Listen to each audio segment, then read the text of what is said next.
ప్రస్తుతం మనం Gundrampalli PS society పరిధిలో ఉన్నాం. సొసైటీ కార్యదర్శి దంటిక రాజమల్లి గారు మనతో పాటు ఉన్నారు. కొనుగోలు ప్రక్రియ ఎందుకు జాప్యం జరుగుతుంది? వారి మాటలను అడిగి తెలుసుకుందాం. అకాల వర్షాలు సంభవిస్తున్నాయి. సార్ నమస్కారం సార్. నమస్తే సార్. సార్ ఈ కొనుగోలు ప్రక్రియ ఎందుకు ఆలస్యం అవుతుంది? ఎక్కడ జాప్యం జరుగుతుంది? సార్ ఇది కొనుగోలు అనేది సార్ ఈ లారీలు మిల్లుల కాడ ఆగుతుంది సార్. లారీలు మిల్లుల కాడ ఆగుతుంది. ఒక లారీ పోయి 2-3 రోజులు అవుతుంది సార్. లారీల వల్ల ప్రాబ్లం అవుతుంది సార్. అట్లా ఇబ్బంది లేట్ అయింది సార్. అట్లా ఇంకోటి సార్, మా దగ్గర దాదాపు ఒక 20-25 వేల క్వింటాల దాకా వచ్చింది సార్. ఇప్పటి వరకు ఒక 18 వేల క్వింటాల దాకా మేము కొనుగోలు చేసినాం సార్. వేరే పక్కన ఏపూ సెంటర్ ఉంటే కూడా వాళ్ళని తీసుకుపోయి ఆ సెంటర్ క్లోజ్ చేసి 25 మందిని తీసుకొచ్చి ఇప్పుడు లోడింగ్ చేపిస్తున్నాం సార్. అది జల్దీ ఈ 2-3 రోజులలో క్లోజ్ చేద్దామని మేము చూస్తున్నాం సార్. సార్ ఈ కొనుగోలు కేంద్రాలలో అంటే దాదాపు 22 తారీఖు కావస్తున్నది. అవును సార్. అకాల వర్షాలు సంభవిస్తున్న నైరుతి ఋతుపవనాలు కూడా కేరళ ఇక్కడ తాకినాయి. అవును సార్. ఎందుకు జాప్యం సార్ సార్ ఉత్పన్నమవుతుంది? సార్ సార్ ఏమైందంటే సార్, ఇప్పుడు నల్గొండ జిల్లాలో ఫస్ట్ మే 15, మే 10కి అక్కడ స్టార్టింగ్ అయింది సార్. ఫస్ట్ స్టార్టింగ్లో మాకు వచ్చే వరకు ఏమైందంటే ఏప్రిల్ 20-25 తారీఖు వరకు స్టార్ట్ అయింది సార్. లేట్ వచ్చింది ధాన్యం. ఇక్కడ వర్షాలు పడి పొలాలు ఆరక లేట్ వచ్చింది. లేట్ వచ్చినాక ఏం చేసిరంటే సార్, ఇప్పుడు అక్కడ మిర్యాలగూడెం నుంచి ఆ తిప్పర్తి, పిఏపల్లి అక్కడ ఉన్న ధాన్యం మొత్తం మా చిట్యాల మండలానికి వేసిరు సార్. చిట్యాల మండలానికి వేసే వరకు మా ధాన్యం స్టార్ట్ అయ్యే వరకల్లా ఆ మిల్లులు మొత్తం ఫుల్ అయిపోయినాయి సార్. మాకొద్దు అంటారు. ఇక్కడ నుంచి మిర్యాలగూడెం పోతే సార్ ఒక్కొక్క లారీ 2 రోజులు 3 రోజులు ఆగుతుంది సార్. ఆ డ్రైవర్లు గొడవ పెట్టుకుంటారు. 3-4 రోజులు అయిపోయే వరకల్లా వాళ్ళు ఇబ్బంది పెడుతున్నారు సార్. అట్లా లేట్ అయింది సార్. ఇట్లా సార్ మీరు ఈ కొనుగోలు కేంద్రాలలో అమాలీల సమస్య ఉంది, లారీల సమస్య ఉంది, లారీల కొరత ఉంది, దాంతోపాటు అక్కడ మిల్లులలో దిగుమతి కావట్లేదు. అవును సార్. ఈ సమస్యను మీ పాలక మండలిలో చర్చించి అధికారుల దృష్టికి గవర్నమెంట్ తీసుకుపోయారా? ఎందుకు సమస్య చేపించినాం సార్. మా చైర్మన్కు చెప్పినాం సార్. మా చైర్మన్ చెప్పినాం. మన ఎంఆర్ఓ సార్, మా చిట్యాల ఎంఆర్ఓ సార్ కూడా ఎప్పటికప్పుడు పర్యవేక్షించి ఆయన మాకు మంచి సహకారం ఇచ్చింది సార్. ఇప్పుడు Miryalaguda DT sir Saidul sir ఆయన ఫోన్ చేసినప్పుడు ఎమ్మటే స్పందించి ఈ మిల్లుకు సార్. ఒక్కొక్క మిల్లు కాడికి పోతే సార్, నేను ప్రత్యక్షంగా మిర్యాలగూడెం పోయినా ఓ 13-14 లారీలు ఉన్నాయి సార్ ఒక్కొక్క మిల్లు కాడ. అవి ఆగి ఒక రోజు 3-4 లారీలు దింపుకుంటారు. అట్లా లేట్ అవుతుంది సార్. మరి ఎందుకు అక్కడ దిగుమతి ఎందుకు కావట్లేదు? కారణం అంటే ఇక లారీలు వస్తున్నాయి కదా సార్, మిల్లులు ఇక దాని వల్ల ధాన్యం ఈ సమస్య ఇంతకుముందు కూడా అక్కడక్కడ జరుగుతుంది. అయినా కూడా అది అధిగమించడానికి బీఆర్ నుంచి అమ్మాయిలు తీసుకొచ్చారు. అయినా కూడా ఎందుకు జాప్యం జరుగుతుంది? అకాల వర్షాలు ధాన్యం తడిచి ఇక ముద్దయిపోతుంది. అవును సార్. దీన్ని ఈ సమస్యను ఎట్లా పరిష్కరించాలి సార్? నేను ఇప్పుడు ఇంకొక అమ్మాయిలతో మాట్లాడినా సార్, ఈ కాంట్రాక్ట్తో ఇంకొక 10 మందిని తీసుకొచ్చి 2-3 రోజులలో మొత్తం క్లోజ్ చేసేస్తాను సార్. నేను సార్ మీ కొనుగోలు కేంద్రాల్లో ఎలాంటి సౌకర్యాలు కల్పించారు మేము సార్? ఇప్పుడు షెడ్ వేసినాం, వాటర్ ఇచ్చినాం, లైటింగ్ ఉంది. ఏదన్నా ఎవరికైనా ఆపద వచ్చినా కానీ ఎమ్మటే స్పందించి చేసేస్తున్నాం సార్. అకాల అంటే ఎండలు బాగున్నాయి కదా, ఓఆర్ఎస్ ప్యాకెట్లు ఉన్నాయి సార్. ఓవర్ ప్యాకెట్లు కూడా ఉన్నాయి సార్. ఇప్పటివరకు అయితే మా సెంటర్లో వాళ్ళకి కూడా వేసుంటి అని కాలేదు సార్. మేము పొద్దుగాల 4 గంటలకు కాంటలు పెడుతున్నాం. 4 గంటలకు పెట్టి 10-11 ఇటు వరకల్లా కాంటలు క్లోజ్ చేస్తున్నాం సార్. మళ్ళీ లారీలు వేస్తున్నాం. మీ కొనుగోలు కేంద్రం ఏ ధాన్యాన్ని సేకరిస్తున్నారు? మా దాంట్లో సార్ మేము తీసుకునేది 1010 కానీ ఇంట్లో ఒక్క పూస వడ్లు వస్తున్నాయి. వేరే రైతులు రకరకాలుగా పెట్టిరు సార్. అవన్నీ ఏ గ్రేడ్కి ఏమో 23-20 సార్. బి గ్రేడ్కి 2300 సార్. ఈడ మేడం ఆమె చూసి ఈడ ఏ గ్రేడ్ వేస్తుంది, మిల్లికాడు పోగానే అది బి గ్రేడ్ అంటే బి గ్రేడ్ తోటి వేస్తుంది సార్, తీసేస్తారు. అట్లా మీ కొనుగోలు ప్రక్రియ సజావుగా జరుగుతుంది అంటున్నారు. మరి ఎందుకు సజావుగా జరిగితే ఇక్కడ ఇంకా రాసులు అట్టే మిగిలిపోయింది? అదే చెప్తున్నా కదా సార్, లారీలు కొద్దిగా ఆగి దానివల్ల ప్రాబ్లం అవుతుంది సార్. లారీల వల్ల లేట్ అవుతుంది. లేకుంటే తీసేస్తుంది. ఇప్పటి వరకు అయిపోవు సార్. ఆ లారీలు దిగాక దాదాపు 4 రోజుల దాకా ఆపినాం సార్ సెంటర్. 4 రోజులు ఆపినా రోజు 2 బండ్లు అయినా కానీ 8 బండ్లు అయిపోయేది సార్. 8 బండ్లు అయినా బండికి 1000 వేస్తాం సార్ మేము. 8 33,200 క్వింటాలు అంటే ఒక 3-4 లారీలు వెళ్ళిపోయేది. అట్లా కొద్దిగా ఇబ్బంది అయింది సార్. ధాన్య సేకరణ అయిపోయిన తర్వాత రైతు ఖాతాలో ఎంతకాలం డబ్బు జమ? రైతు ఖాతాలంటే వాస్తవం 3 రోజులలో వేయాలి సార్. మా దగ్గర ఇప్పుడు ఫస్ట్ ఒక ఆపరేటర్ని పెట్టుకున్నాం సార్. ఆ ఆపరేటర్ ఏం చేసిండంటే వస్తా అని చెప్పి రాలేదు సార్. రాక ఈ లారీలు అన్లోడ్ కాక కొద్దిగా లేట్ అయింది. ఇంకో అమ్మాయిని పెట్టుకున్నాం. దాదాపు ఒక 70% దాకా మొత్తం బిల్లులు కూడా మేము అన్నీ చేయించాం సార్. నేను బిల్లు పెట్టేది ఉంటే మిర్యాలగూడెం పోయినా ఈరోజు పెట్టేస్తా సార్. 2-3 రోజులలో అన్నీ క్లియర్ చేస్తాం సార్. 2 రోజులు రేపటి వరకు అన్నీ క్లియర్ చేస్తాం. లేదు సార్, మా దగ్గర సన్నాలు లేవు సార్. మీకు అంటే ఏఎంసీ వాళ్ళు, అగ్రికల్చర్ మార్కెటింగ్ శాఖ వాళ్ళు మీకు టార్పాలిన్లు ఇచ్చారు సార్. ఇచ్చారు సార్. ఎలక్ట్రానిక్ కాంటాలు ఇచ్చారు సార్. తేమ యంత్రాలు కానీ సకాలం అందించారా? ఇచ్చారు సార్. ఎమ్మటే అక్కడక్కడ కొన్ని మిషన్లు మొరాయిస్తున్నట్టు మరి ప్రత్యేకమైన ఏర్పాట్లు ఏం చేశారు? మాకు మొరాయించడం ఏం లేదు సార్. అక్కడ మిషన్ ఉంది. ఇంకో మిషన్ అటు ఒకటి ఉంది మరి పట్టుకుంటారు సార్ రైతులకు ఆడో పాయింట్ పెట్టినా ఇక్కడ పాయింట్ పెట్టినా సార్ వాళ్ళకి ఇచ్చేసి తేమ యంత్రాలు కొంచెం తేడా చూపిస్తున్నాయి అడ్వాన్స్ మీ మా టెక్నాలజీ దగ్గర అయితే ఏం లేదు సార్ మాకు లేటెస్ట్ ఇచ్చారు. మీకు గోనె సంచుల కొరత ఉంది, రైతులు గోనె సంచులు సకాలం ఇస్తారు అని రైతులు మాకు ఫిర్యాదు చేసి సార్ గోనె సంచులు అంటే వాస్తవానికి ఆ మధ్యలో ఒక 2 రోజులు ఇబ్బంది అయింది సార్. ఇబ్బంది అయితే మా సారు డిఎంతో మాట్లాడిండు, మా మానిటరింగ్ ఆఫీసర్ సార్ కూడా డిఎంతో మాట్లాడిండు. చిట్యాల మేడం, సునీత మేడం ఎమ్మటే స్పందించి మాకు ఇక్కడ ఉన్న మా డైరెక్టర్ కూడా మేడానికి ఫోన్ చేసి మాట్లాడంగానే ఎమ్మటే 10,000 20,000 ఇక్కడ ఉన్న రైతు సంఘ నాయకులు మాట్లాడితే ఎమ్మటే వచ్చినాయి సార్. మాకు మంచిగా వస్తుంది. ఇప్పుడు కొరత ఉందా గోనె సంచులు? గోనె సంచులు ఏం లేదు సార్. నిన్న తీసుకొస్తాను, ఈరోజు మళ్ళీ బండి పెడతాను సార్. నేను మాట్లాడిన 10,000 ఆమె కూడా మెసేజ్ పెట్టిన సార్. సుంకం తెలిసి 10,000 గుండం 10,000 వచ్చిన ఇవాళ వస్తాను సార్. ఇప్పుడు మీరు మరి తేమ శాతం ఎంత ఉండాలి? 17 ఉండాలి. అయితే మీరు అగ్రికల్చర్ అంటే ఏఎంసీ ఏవో ఆధ్వర్యం టోకెన్ సిస్టమ్ విధానం అంటే కార్యదర్శి ఏవో ఆధ్వర్యంలో కమిటీ చేసి టోకెన్ సిస్టమ్ విధానం ప్రవేశపెట్టారు. అయితే మేము రైతు వచ్చినప్పుడే సీరియల్ టోకెన్ వైజ్ రాసినాం సార్. వాళ్ళు మేడం వచ్చి సీరియల్ చూస్తారు కదా సార్. సీరియల్ చూసినప్పుడు ఎవరెవరు మ్యాచ్లు వచ్చిందో ఆ సీరియల్లో వాళ్ళు ఫస్ట్ ఉంటే వాళ్ళ దాని కొంతమంది రైతులు మా దృష్టి తీసుకునే సమస్య అంటే ఎవరైతే రాజకీయ పెత్తనం ఉన్న వాళ్ళకు అది పలుకుబడి ఉన్న వాళ్ళకి ముందు పెడుతున్నారు. అది లేదు సార్. కాకపోతే ఏమైందంటే ఇప్పుడు ఈడున్న రైతులు వాళ్ళందరూ వచ్చి ఇప్పుడు దాదాపు 30 బస్తాలు అవుతాయి సార్, 30-40 బస్తాలు. వాళ్ళు వచ్చి ఏమన్నారంటే ఈ చిన్న కుప్పలు ఎందుకంటే ఒక రోజు కాంట పెట్టినాం సార్. ఒక రోజులో ఒక 30 బస్తాల దాకా అట్లా మొత్తం ఒకటి నడువు వాళ్ళ చిన్న ఇల్లు పెట్టినాం సార్. ఒక కాంట మొత్తం పంపించి చేసినాం సార్. ఇప్పుడు కూడా దాదాపు దగ్గర వరకు ఈ 2-3 డేస్లో కంప్లీట్ చేసేస్తాం. ఈ కొనుగోలు కేంద్రాల్లో అమ్మాలి ఛార్జీలు భిన్నంగా వసూలు చేస్తారట. క్వింటాకి ఎంత వసూలు చేస్తారు? మేము 40 రూపాయలు తీసుకుంటున్నాం సార్. ఎక్కువ తీసుకుంటున్నాం. తూకం ఎంత ఇస్తున్నారు రైతు? 41. బస్తా ఖరీదు ఎంత, తూకం ఎంత? బస్తా 40 650 41 సార్. ఎందుకంటే 2-3 రోజులు బండి ఆడుతుంది దానివల్ల. మరి దీనివల్ల రైతు లాస్ కాదు? అలా చెప్తారు సార్. రైతులు ఏమంటేనే ఇస్తున్నారు సార్. రైతులే వేసుకోరండి. మీరు ఈ కొనుగోలు కేంద్రాలలో ఈ అంటే ధాన్యం అంటే కొనుగోలు కేంద్రాలు సకాలంలో ఓపెన్ చేయకపోవడం వల్ల ఆ పచ్చి ధాన్యాన్ని రైతులు పచ్చి ధాన్యాన్ని దళారులు మధ్యారాలకు అమ్ముకోవడం వల్ల వాళ్ళు ఇతర రాష్ట్రాలకు సరిగ్గా తలిస్తూ దాంతోపాటు ఈ కొనుగోలు కేంద్రాలను ఏరే పేర్ల మీద వాళ్ళు అమ్ముకుంటారట. రైతులు తీసుకొచ్చిన మీరు ఎందుకు మీ సొసైటీ పర్యవేక్షణ ఎలా ఉంది? మీరు ఎందుకు దాన్ని అడ్డుకోలేకపోయారు? సార్ మా దగ్గర అయితే ఇంతవరకు అయితే వేరే దాంట్లోకి వెళ్ళి మా దాంట్లోకి ధాన్యం రాలేదు సార్. ఇప్పుడు ఉన్నదైతే వేరే దాంట్లోకి వెళ్ళి అయితే ధాన్యం రాలేదు. ఇప్పుడు ఉన్నదైతే మా దిక్కు ఉన్నది. ఇక్కడ ఉన్న రైతులే, మేము రైతులను ఆల్రెడీ గుర్తుపడతాం సార్. వాస్తవానికి ఏమైందంటే ఇక్కడ ఈసారి నాకు తెలిసిన సమాచారం వరకు మిల్లులో 1650 రూపాయల క్వింటల్ లెక్క కొంటూరు అనేది తెలిసింది. అది వద్దని వాళ్ళ ధరలు ఆగం చేసుకోవద్దని రైతులు మొత్తం తీసుకొచ్చి ఇగ్న పోసారు సార్. ఈసారి ఇక్కడ పిల్లాయిపల్లి కాలువ వచ్చింది. ఆ కాలువ ప్రకారము ఏ కుప్ప జోకినా లారీ అవుతుంది సార్. లారీకి ఎక్కువ అవుతుంది. అట్లానే ఎక్కువ ధాన్యం వచ్చింది సార్. కొద్దిగా దానివల్ల కొద్దిగా ఎఫెక్ట్ అయింది సార్. మీకు అమాలి సమస్య కూడా ఉందంటున్నారు. అమ్మాలి అంటే ఇప్పుడు మనం చేపించినాం సార్. ఆ మధ్యలో వాళ్ళు ఎండలకు రాలేదు సార్. నేను ఏం చెప్పిన అంటే ఈ సెంటర్కి 30 మంది అమ్మాయిలను పెట్టమని చెప్పిన సార్. వాడు ఏం చేసిందంటే 25 మందిని తీసుకొచ్చింది. 20 మంది తీసుకొస్తే ఏపూర్కి కొంతమంది పోయారు సార్. ఈడ కొంతమంది జోకిరు. అయితే ఏపూర్ చిన్న సెంటర్ సార్, అది 15 లారీలు. దాన్ని మొత్తం క్లోజ్ చేయించి ఇప్పుడు మొత్తం ఇక్కడనే చేపిస్తుంది సార్. 25 మంది ఇక్కడనే చేస్తున్నాం.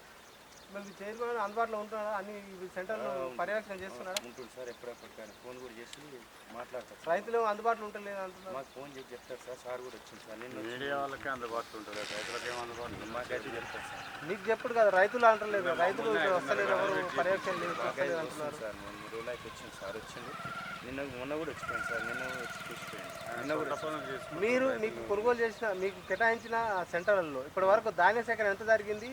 మీరు ఎంత సేకరణకు మీరు మీ సహకార సొసైటీ ముందు సార్? ఇప్పటి వరకు దాదాపు 40,000 క్వింటాల దాకా నేను తీసుకున్నాను సార్. నా అంచనా ప్రకారం ఇంకొక 10,000 వస్తుందని నేను అనుకుంటున్నాను సార్. 10-12,000. ఇప్పటివరకు ఎంత శాతం పూర్తయింది? ఇప్పుడు 7% అయింది సార్. ఇంకా 20%, 30% ఉంది. 25% ఉంది సార్. 8% పూర్తయింది, 20% ఉంది. ఇది ఇంకా మరి అకాల వర్షాలు వస్తున్నాయి, ఆ ధాన్యం కొట్టకపోతుంది, రైతులు నిరీక్షణ చూస్తున్నారు. వారు 6 గారాలు పండించిన రైతు కన్నీరే మిగులుతుంది. ఈ సమస్యను మరి ఎందుకు పరిష్కరించారు? మీరు అక్కడ మిల్లులలో వాళ్ళు జాప్యం చేస్తే మీకు గవర్నమెంట్ ఎందుకు చర్యలు తీసుకుంటలేదని మీరు ఎందుకు ప్రతిపాదన చేస్తారు? సార్ ఇప్పుడు గవర్నమెంట్ అంటే ఇక మనకి అంతవరకు మనం చూడలేం కదా సార్. ఏదన్నా సార్ వాళ్ళు చూసుకోవాలి. మనం అనుకున్నాం సార్. సార్ కూడా ఎప్పుడప్పుడు వాళ్ళు ఎంఆర్ఓ గారు కూడా ఉదయం కూడా సార్ ఇవాళ ఉదయం 6 గంటలకి నాకు ఫోన్ చేసిండు. ఏమైంది, వర్షం పడ్డదా, ఏమైంది? నైట్ కూడా చేసిండు సార్. నైట్ 10 గంటలకు ఫోన్ చేసిండు ఆయన. వర్షం వచ్చే ముందట ఫోన్ చేసి అడిగిండు, ఎప్పటికప్పుడు అడుగుతుంది సార్, రోజు 4 లారీలు పెట్టండి, 5 లారీలు పెట్టండి, ఇబ్బంది అవుతుంది, రైతులు ధాన్యం ఆగమైపోతుంది అని ఎంఆర్ఓ గారు ఎప్పటికప్పుడు వాస్తవానికి రోజుకు 2-3 సార్లు ఫోన్ చేసి ఆయన అడుగుతుంది సార్. పాపం ఇంకా నాలే అలా ఆ సార్ కూడా మంచిగా మాకు ఎంఆర్ఓ గారు మంచి కోఆపరేట్ ఉంది సార్. ఇప్పుడు ధాన్యము మీరు ఏదైతే సెంటర్లలో మీరు కొనుగోలు చేస్తున్నారు ధాన్యము, తాలు శాతము, తేమ శాతం, పొల్లు శాతం ఉందని అంటే బస్తాకు 2-3 కేజీలు కట్ చేస్తున్నారు రైతులు అంటున్నారు. అంటే అక్కడ మిల్లు కాడ ఇట్లా వాళ్ళు పుల్లు ఉంది ఇది ఉంది అని చెప్తే రైతులు వాళ్ళు ఏది చెప్తే నేను అదే చెప్పి రైతులు చెప్తాను. గవర్నమెంట్ నామ్స్ ప్రకారం ఎక్కడ కూడా రైతుది అక్కడ అక్కడ క్లియర్ కట్గా బోర్డు ఇచ్చారు, తాలు శాతం ఎంత ఉండాలి, తేమ శాతం ఎంత ఉండాలి, మట్టి పోల శాతం ఎంత ఉండాలి. అది ఉన్నాక కూడా అదనంగా కట్ చేస్తుంటారు రైతులకు. మరి ఎందుకు ఇబ్బంది పెడుతున్నారు? మిల్లు చెప్తారు సార్. ఆ మిల్లులు చేస్తే మరి దాని సమస్యను మీరు పాలక మండలిలో చర్చించి మీ చైర్మన్ గారు గవర్నమెంట్ దృష్టికి అధికారులు తీసుకుపోవాలి కదా ఈ సమస్యను. చైర్మన్కి అయితే చెప్పింది సార్. మరి ఎట్లా మరి ఇది ఇట్లా రైతులకు ఇబ్బంది పెట్టేది? 2-3 డేస్లో క్లోజ్ చేయడం ఇంకా ధాన్యం అంతా అయిపోయినాక రైతులకు ఇంకా ఏం మేలు చేస్తుంటే ఎట్లా? మన చేతిలో కాదు సార్. మీ ఈ సొసైటీ పరిధిలో రైతుల సభ్యతల సంఖ్య ఎంత ఉంది? 1700 మంది. ఎంత ఉంది? 1700 మంది. 1700 మంది. ఇప్పుడు ఎంత సభ్యత రుసుము, ఎంత వాటాదానం ఎంత? వాటాదానం 300, సభ్యతం ప్రవేశ రుసుము 30 రూపాయలు, వాటాదానం 300. వాటాదానం 300. మీ సొసైటీ పరిధిలో ఏ ప్రధానమైన పంట ఏమేస్తుంది? వరి పత్తి. వరి పత్తి. అంటే ఈ రైతులు పండించిన ధాన్యాన్ని నిల్వ చేసుకోవడానికి ఎన్ని గోడౌన్ల నిర్మాణం జరిగింది, ఎంత కెపాసిటీ మేర పనిచేస్తుంది? మీ సొసైటీ పరిధిలో రుణాలు కానీ, ఎరువులు కానీ, సబ్సిడీ విత్తనాలు కానీ ఏమేమి ఇస్తున్నారు? ఆ రైతులకు ఎలా ఉంది రైతుల స్పందన? మేము ఇక్కడ ఎరువులు విత్తనాలు పంచుతాం సార్. అయితే ఎరువులు ఏమేమి ఇస్తున్నాం? ఎరువులు 28, DAP, యూరియా. విత్తనాలు 1010, 110 అది ఇస్తాం. ఈ భూసారం పెంపొందించడానికి జిలుగు కానీ, పచ్చిరొట్ట కానీ, జనుము కానీ మీరు పంపిణీ చేస్తున్నారా ఖరీఫ్ రబీ సీజన్లో? సార్ జీలుగు, పచ్చిరొట్ట మండల హెడ్ క్వార్టర్లు ఇస్తారు సార్. అది మన చిట్యాల సొసైటీ ఇస్తారు. మీ దాంట్లో మా దాంట్లో అంటే అన్ని సొసైటీలు ఇవ్వాలి కదా? ఏమో అంటే మండల హెడ్ క్వార్టర్ ఇస్తారు సార్. అది ఇంకా 4 సొసైటీ పరిధిలో ఉన్న రైతులకు అంటే మండల హెడ్ క్వార్టర్లు ఇవ్వాలి. మీ సొసైటీ ఇక్కడ కూడా ఉంది కాబట్టి మీరు కూడా ఇవ్వాలి. అంటే ఏమంటే ఇచ్చేస్తాం. మీ పాలక మండలి, మీ చైర్మన్, మీ పాలక మండలి, మీ సహకార సొసైటీ ఉంటుంది. మీరు నిర్ణయం తీసుకొని ఇవ్వచ్చు. అయితే మీది ఉన్న సొసైటీ ఎవరి కోసం ఉంది? రైతుల కోసం ఉంది. చేయాల్సిన పని రైతుల కోసం. అది మరి ఏవో సార్ ఒకవేళ ఇవ్వచ్చు అని పంపిస్తే మీ సొసైటీ పరిధిలో ఇప్పటివరకు 2 లక్షల రుణం ఎంతమంది రైతులకు అయింది? 2 లక్షల రుణము ఇంకో మాది మొత్తం 300 మందికి అయింది సార్. ఇంకా 90 మందికి. ఇక కానీ రైతులు ఉన్నారు, వాళ్ళు ఇబ్బంది పడుతున్నారు. వాళ్ళకి ఎందుకు కాలేదు? ఆ సమస్యను మీరు అంటే మీ సొసైటీ పరిధిలో పరిష్కరించి అధికారులకు గవర్నమెంట్ దృష్టి పంపారా? పంపినాం సార్. ఇంకోటి ఏంటంటే వాళ్ళు ఎందుకు కాలేదంటే ఇప్పుడు ఏపీజీ బ్యాంక్ ఉంది, ఈడుంది. ఒక దాంట్లో 2-3 అట్లా తీసుకున్న వాళ్ళు కొందరికేమో ఎట్లా అంటే 2 లక్షలకి ఎబో ఉంది కొందరికి. అందులో వేరే బ్యాంకులలో తీసుకుంది. అందువల్ల మరి అది కావడానికి అట్లా మరి పరిష్కార మార్గాలు మీ పాలక మండలి ఏమైనా తీసుకున్నారు అంటే మాట్లాడారు సార్ కూడా మాట్లాడారు. అది రావాలి కదా సార్ గవర్నమెంట్. ఇప్పుడు స్వల్పకాలిక రుణాలు ఏమి ఇస్తున్నారు? కాపులోనే కదా సార్. ఎంత ఇస్తున్నారు? ఎకరాకి 45,000. ఇంట్రెస్ట్ ఎంత? Rate of 7%. ఇన్ టైంలో కడితే? ఇన్ టైంలో కడితేనే 7% సార్. ఇప్పుడు సెంట్రల్ నుంచి అంతే రిపీట్ అందుతుందా? రైతుల కాలంలో ఎంత కాలంలో రీసెంట్గా సార్ 4వ నెలలో 4,84,000 రూపాయలు వచ్చింది సార్. అది ఇక ఈ ప్యాడ్ దాంట్లో దీర్ఘకాలిక రుణాలు వేటికేటికి ఇస్తున్నారు? ఎంత మేరకు ఇస్తున్నారు? ఇప్పుడు మా దగ్గర బర్రెలకు గొర్రెలకు ఉండే సార్, అవి క్లోజ్ అయిపోయినాయి. రేపు అమౌంట్ రాగానే దాంట్లో చేసేస్తాను. దీర్ఘకాలిక లోన్లు ఇస్తలేరా మీరు? ఇప్పుడు లేదు సార్, మా క్లోజ్ అయిపోయింది. రేపు ఇక్కడ అడిగిన వాళ్ళు కూడా ఏం చేస్తారంటే బ్యాంక్ వాళ్ళే డైరెక్ట్ ఇచ్చేస్తారు. 1-2-3 ప్రపోజల్ పెట్టినా కానీ బ్యాంక్ కార్డు తీసుకుపోయినాయి. ఇప్పుడు రేపు అమౌంట్ రాగానే. ఇప్పుడు పాడి పరిశ్రమ అంటే తగ్గిపోతుంది, పశుపోషణ తగ్గిపోతున్నది. యాంత్రీకరణ వచ్చిన తర్వాత వ్యవసాయం అంటే పశుపోషణ తగ్గిపోతుంది. వీటి పెంపొందించడానికి మీ సొసైటీ పరిధిలో దీర్ఘకాలిక రుణాలు బర్రెలకు కానీ, గొర్రెలకు కానీ, మేకలకు కానీ, మీ కోళ్ళ పెంపకానికి ప్రోత్సాహకాలు మీరు రైతులకు ఏం అందిస్తలేరా? అందిస్తున్నాం సార్. ఎందుకంటే వాళ్ళు ఇప్పుడు ఎక్కువ ఏంటంటుందంటే ఇప్పుడు ఎకరానికి 2 లక్షల లెక్క బ్యాంక్ ఇస్తారు సార్. దానికి ఎక్కువ రైతులు తీసుకుంటారు సార్. ఎందుకంటే ఒక 5 ఎకరాలు ఉందనుకో 10 లక్షలు వస్తుంది. ఇందులో అయితేనేమో ఇప్పుడు ఇన్సూరెన్స్ కట్ అయితేనే తక్కువ వస్తుందని అవి తీసుకుంటారు సార్ వాళ్ళు. దానివల్ల ఎక్కువ తీసుకుంటారు. ఇది కర్షక మిత్ర అని బ్యాంకులో అది ఎక్కువ తీసుకుంటారు సార్. మీ సొసైటీ పరిధిలో ఉన్న రైతులకు అంటే ఈ ఇప్పుడు పంట కోత అయిపోయిన తర్వాత కొయ్యకాలకు నిప్పు పెడుతురు, దానివల్ల భూసారం తగ్గిపోతుంది. రెండోది వచ్చేసి వాయు కాలుష్యం పెరిగిపోతుంది. మూడోది వచ్చేసి పైరుకు మేలు చేసే ఆ క్రిమి కీటకాలు నశిపోతున్నాయి. వీటిని తగలబెట్టక ఉండడానికి మీరు జనరల్ బాడీ మీటింగ్ పెడతారు, ఎంసీ మీటింగ్ పెడతారు, రైతులకు ఎలాంటి చైతన్యం తీసుకొస్తారు, వాళ్ళని ఎలాంటి అవగాహన కల్పిస్తుంది మీ సొసైటీ? అదంటే ఇక మాట్లాడతారు కదా సార్, చెప్తారు కదా చేయొద్దు అని ఏవో సార్ పిలిపిస్తారు, ఆ ఏవో సార్ కూడా చెప్తారు. మీకు కూడా బాధ్యత ఉంది కదా, ఉంది సార్ మాకు. మరి మీరు చెప్పాలి కదా. చెప్తా వాళ్ళు ఏం చేస్తారంటే ఇట్లా కొందరేమో తలగబెడతారు సార్, కొందరేమో దున్ని తగలబెట్ట ఉండడానికి మీరు భూసారం పెంపొందించడానికి మీరు మీ సొసైటీకి వెళ్ళి సబ్సిడీ విత్తనాలు సబ్సిడీ ఎరువులు అందించాలి కదా. ఎరువులు ఇస్తున్నాం సార్, ఎరువులు ఇస్తున్నాం, చేస్తాం. అవగాహన సభలు నిర్వహిస్తున్నారా? ఇస్తారు సార్. మరి మీ సొసైటీ పరిధిలో ఉన్న రైతులకు ఖరీఫ్ సీజన్లో రబీ సీజన్లో మీరు అందించే రుణాలు ఏమేమి అందుబాటులో ఉన్నాయి, వాటికి రైతులకు ఎలాంటి సేవలు అందిస్తుంది మీ సొసైటీ? మా దాంట్లో ఎక్కువ క్రాప్ లోన్ ఇచ్చాం సార్. ఇక అంటే క్రాప్ లోన్ ఒకటి, దీర్ఘకాలిక రుణాలు ఎక్కువ అడుగుతలేదు సార్ బ్యాంకు మాకు, అవి కూడా ఇచ్చేసాం సార్. అడిగితే కేంద్ర ప్రభుత్వ గ్రాంట్ కానీ రాష్ట్ర ప్రభుత్వాల గ్రాంట్ కానీ దాంతోపాటు నాబార్డు గ్రాంట్లు ఈ మీ సొసైటీలకు ఎలా అందుతుంది, ఎలా ప్రోత్సాహకాలు, మీ సొసైటీ ఎంత ముందు లాభ నష్టాల్లో ఎంత ముందంజలో ఉంది? మాదా సార్ ఈ సంవత్సరం 6 లక్షల లాభాలు వచ్చింది సార్. అంటే ఇప్పుడు ఈసారి రుణమాకు వచ్చింది కదా సార్, ఈ సంవత్సరం కూడా ఇంకా కొద్దిగా ముందుకే వస్తుంది సార్. మొన్న మా సార్ కూడా చేసి ఆ గోల్డ్ లోన్ ఇట్లా ఒకటి లాకర్ రూమ్ ఇట్లా వేసి గోల్డ్ లోన్ చేయాలని చెప్పేసి కేంద్ర గ్రాంటు రాష్ట్ర ప్రభుత్వాల గ్రాంటు నాబార్డు గ్రాంటు మీ సొసైటీకి అందుతుందా? అందుతుంది సార్. 3% అదే కదా సార్, 3%, 4% రాష్ట్రంగా ఉన్నది కదా, అది ఇస్తుంది సార్. ఇటీవల 2022 కేంద్ర ప్రభుత్వం ఈ అన్ని రాష్ట్రాలకు లేఖలు రాసింది, సొసైటీల విస్తరణ జరగాలి, ప్రతి రెవెన్యూ విలేజ్కి జరగాలి, ప్రతి రైతుకు అందుబాటులో ఉండాలని ప్రతిపాదన పెట్టింది, లేఖలు రాసింది. గతంలో కొన్ని రాష్ట్రాలు ఆ లేఖలకు స్పందించి ఆ ప్రతిపాదన ముందు తీసుకుని ఎఫ్ఈఓలుగా విస్తరణ జరిగింది. మరి మీ సొసైటీ పరిధిలో ఏమైనా జరుగుతుందా? అలా లేదు మా దగ్గర ఏంటంటే చిట్యాల మండలంలో 3 ఉన్నాయి. ఒకటి చిట్యాల ఉంది, వెల్మేడ్ ఉంది, చిట్యాల ఒకటి ఉంది, వెల్మేడ్ ఒకటి ఉంది కదా సార్. 3 ఉన్నాయి కాబట్టి మాది ఇవ్వాలి సార్. వేరే ఇప్పుడు మున్గోడు మండలంలో 2 అవుతున్నాయి, నాగర్పల్లి 2 అవుతున్నాయి, గొల్లగూడ 2 అవుతున్నాయి, దాదాపు ఒక 15 దాకా మారుతున్నాయి సార్. అవి చేస్తాం సార్. మీ సొసైటీలో అంటే 44 జీవో ప్రకారం అవును సార్, సహకార సిబ్బంది జీతభత్యాలు కానీ గ్రాట్యుటీ కానీ బెనిఫిట్స్ కానీ ఆ జీవో ప్రకారం మీకు అందుతున్నాయా వేతనాలు? ఇప్పుడు అదే 44 జీవో ప్రకారం సహకార సొసైటీలు వ్యవసాయ శాఖ కమిషనర్ 44 జీవోను రిలీజ్ చేసి అక్కడక్కడ సొసైటీలో ఉన్న సీఈఓలు సిబ్బంది ఆర్థిక నష్టాలకు సొసైటీలో కారకులైనదని వాళ్ళ బదిలీలు చేపట్టబోతుంది. దాన్ని మీరు ఏ విధంగా పరిగణిస్తారు? ఇదైతే మంచి క్వశ్చన్ విషయం సార్, 100% కరెక్ట్ సార్. అది సరే మేము చేస్తున్నాం.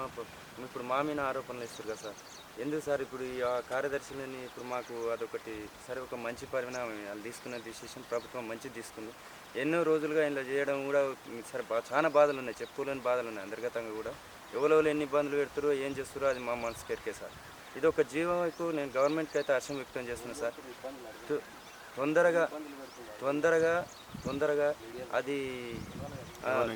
అది చేస్తే బాగుంటుందని మేము అనుకుంటున్నాం సార్. 44 జీవో ప్రకారం సహకార సోదరుల సిబ్బంది స్థానశలం జరగాలంటారు. జరగాలి సార్. అంటే మీకు ఏం సమస్యలు అవుతున్నాయి? పాలక మండలి సమస్యలు అవుతున్నాయి, రాజకీయ ఒత్తిళ్ళు రాజకీయ ఒత్తిళ్ళు ఉంటాయి, పాలకవర్గం అంటే మమ్మల్ని ఏమంటలేదు. ఎందుకు సార్ ఒక్కసారి ఒక్క కాడ కూడా ఉంటే కూడా అది మంచి పద్ధతి కాదు. ఎప్పుడైనా సరే ఒక 2 సంవత్సరాలు 3 సంవత్సరాలు స్థానచలం తీసిరానుకో సార్, అందరికి మంచిగానే ఉంటుంది. ఎవరైనా కూడా ఉద్యోగస్తుడు అయినా భయపడతాడు, పాలకవర్గానికి కూడా మంచిగా ఉంటుంది. తీసేస్తే మంచిగానే ఉంటుంది సార్. దానికి నేను కాదంటలేను, అది అయితే మంచి పరిణామం.